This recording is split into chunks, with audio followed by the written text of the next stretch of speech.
In continuation of its advocacy program ahead of the rollout of COVID-19 vaccines in the country, the National Primary Healthcare Development Agency today is hosting Christian leaders in this meeting. And while appreciating the Christian leaders who are adhering to the protocols as it concerns COVID-19 in churches, the leadership here is also asking them to get vaccinated.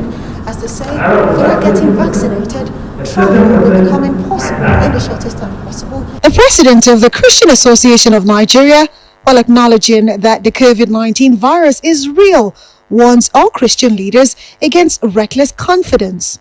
We must not take for granted the grace of God. And I want to emphasize it very loudly that all COVID-19 protocols ought to be obeyed for our own good and the good of our world.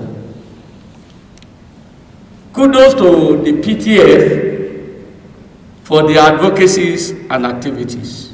EU fights and runs away, we come back to fight again.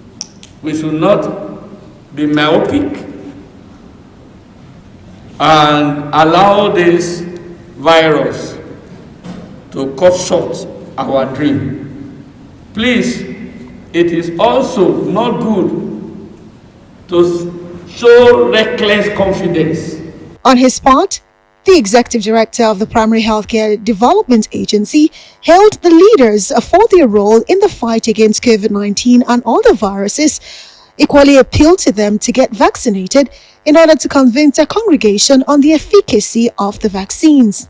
Religious leaders are highly trusted by local communities and can often reach individuals and populations that are at risk of being left behind and can therefore complement and reinforce the work of the federal government and global public health organizations.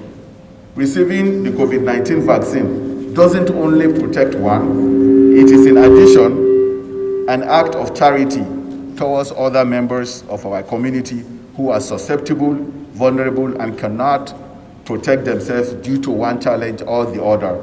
The Secretary to the Government of the Federation, who also is the chairman of the Presidential Task Force on COVID-19, while commending the leadership of the Church for its adherence to the non-pharmaceutical intervention for the prevention of COVID-19, highlighted the challenges in the fight against the pandemic. So as Christian leaders, I enjoin each and every one of us to ensure that only a positive message with regards to the public health concerns of our nation and our people are released to the public.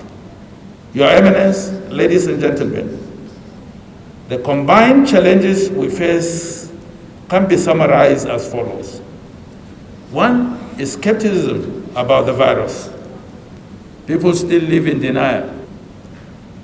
The second challenge is lack of compliance with the MPIs, even among church leaders and followers. His Eminence has spoken about that. I will not want to belabor you with any assertions on it. The third, very low testing, which limits detection. As the world scrambles for vaccines against COVID-19, there is fears that the African continent is being left behind, as just a handful of countries have started inoculating its population, which puts the continent at a disadvantage. But the adherence to safety measures is being encouraged. Amaka Ude, Arise News.